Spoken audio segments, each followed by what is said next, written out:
Hey y'all, editing Erica here. I actually recorded a clip for this portion. However, I was uncontrollably rambling. So we're doing this. I wanted to give a quick disclaimer that religious participation is not included in these three items. I feel like religion can be a very controversial topic. If you have a religious view that you are strongly rooted in, please involve your children in your religion. That is all I have to say about it.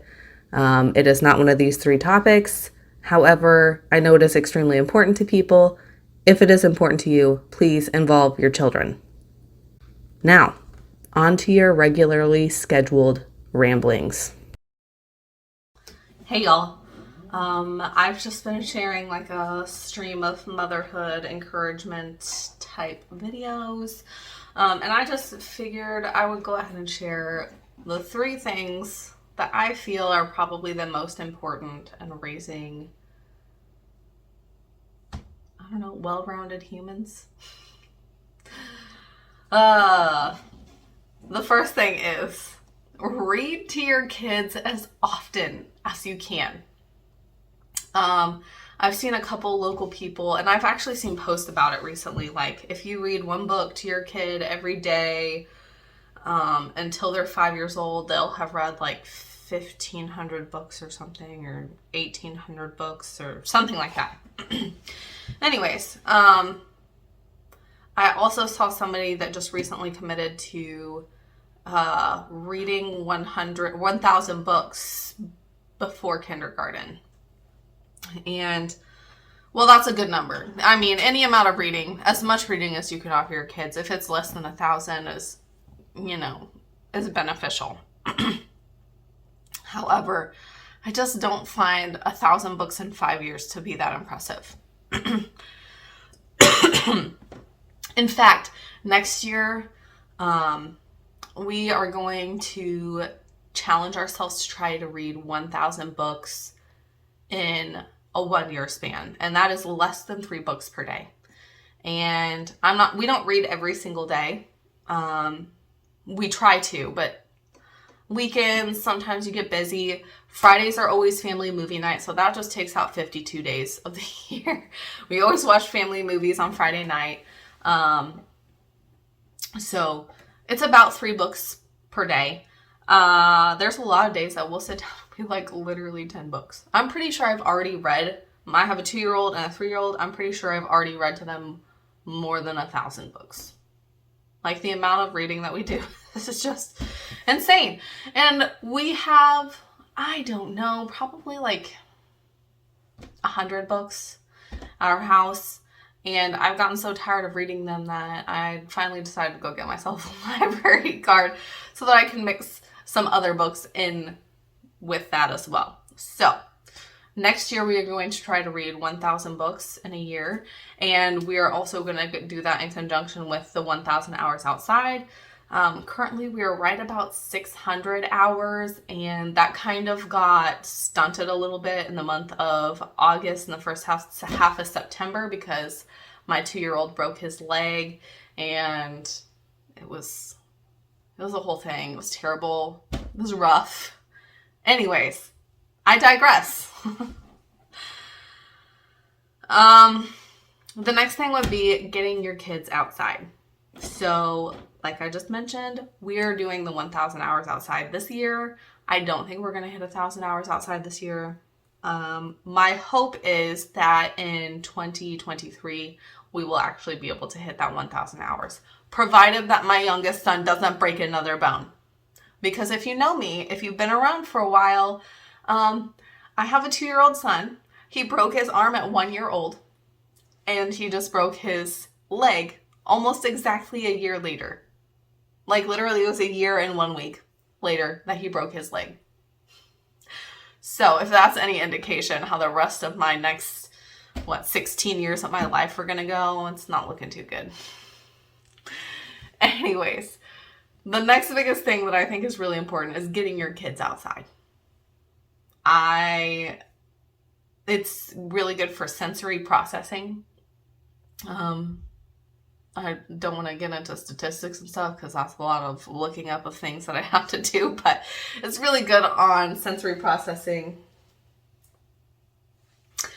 And it helps develop muscle and coordination. Also, it's really good on your mental health. I don't know about you, but whenever I get to spend more time outside, I instantly am in a better mood because vitamin D is kind of important. Number 3, eat your meals together. I'm not saying we're perfect about this. We don't. There are some times that we like eat with the TV on. We have a great room, like one big room that's like the kitchen, dining room, living room area. Sometimes we'll have a movie going on in the living room while we're eating dinner. I'm not saying we're perfect, but it is very frequent for us to sit down and eat dinner together at the dinner table. Sometimes the boys and Cameron sit at the dining room island thing while I'm doing something like making French toast or waffles or whatever that requires me not to sit down at the same time as they do. But we almost always eat food together. And studies show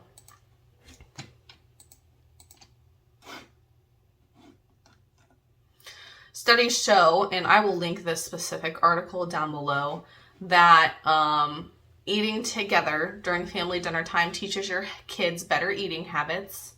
It prevents serious psychological issues, can curtail weight struggles in adulthood, can improve your children's self-esteem. It improves communication skills. It can help your kids. It says bounce back from cyberbullying. I don't want to say bounce back. I want to say it helps.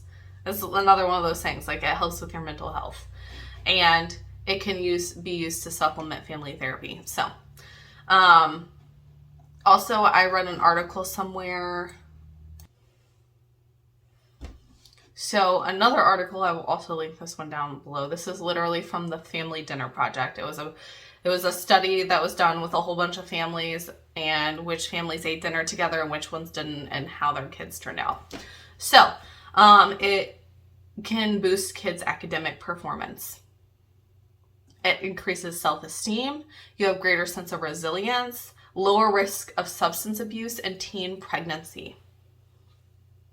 Like, why wouldn't you eat dinner with your kids as much as you possibly can? It lowers the risk of depression, the likelihood of eating disorders, lower rates of obesity, better cardiovascular health in teens, bigger vocabulary in preschoolers, healthier eating habits in adults. There are also benefits for the adults involved, which include eating more fruits and vegetables, less dieting, increased self-esteem, and a lower risk of depression as well. So, eating together is kind of important.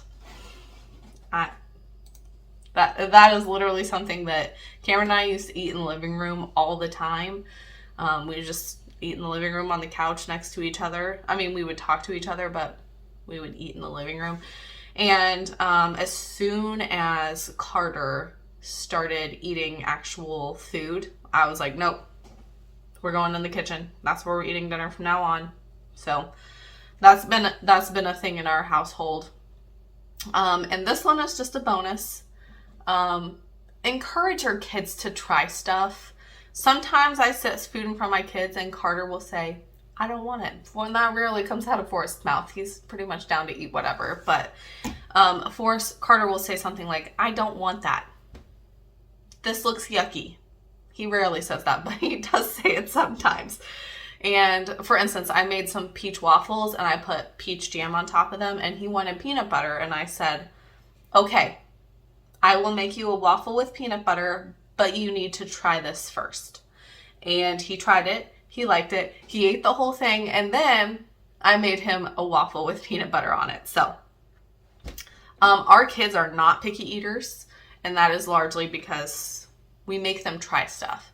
And I will tell you, I do not cook our kids anything different we eat the exact same food that our kids eat, or vice versa. Our kids eat what we eat. I cook for whatever I feel like eating that day, and our kids eat it. But they don't have to eat all of everything that I make, if that makes sense. So like, let's say I make chicken and Brussels sprouts and what's a fruit? I don't know, banana. And they really like the fruit, they really like the banana, they really like the Brussels sprouts, but they don't like the chicken. They can eat as much of the Brussels sprouts and the bananas as they want, as long as they've tried the chicken. That's my only rule. You have to try it. You don't have to like it. You have to try it. You have to try everything on the table, and you can eat as much as the other stuff as you want. I do not make them anything different. So, I just find it very saddening that there are picky eaters out there that won't try anything. Like, you're missing out on so much good food. Like, I'm coming from like a foodie. I'm just like, just try it. Just take one bite. If you hate it, that's fine. You don't have to eat it, but just try it. Come on. So, those are my 3 things plus one bonus thing that I think make for successful kids is not the word I'm looking for. Well-rounded humans? I don't know, because it's not actually teaching them any life skills, but it's not actually teaching them any life skills, but it is extremely beneficial. And those 3 things are the 3 things that I value the most, and I felt made the largest impact on my life over time. And I think those 3 things in general make a large impact on just about everybody's life. And then there's one bonus one, because have we met? That is all I have for you guys today. I hope you have an awesome rest of your week. Don't forget to subscribe to my channel if you have not already. Leave a comment down below and let me know, did I miss something? Is there something that you also think is important? And did I say I like this video? I hope you guys have an awesome rest of your week, and I'll catch you next time. Bye, y'all. I was literally just trying to hit the stop button with the mouse. I'm recording you on my phone.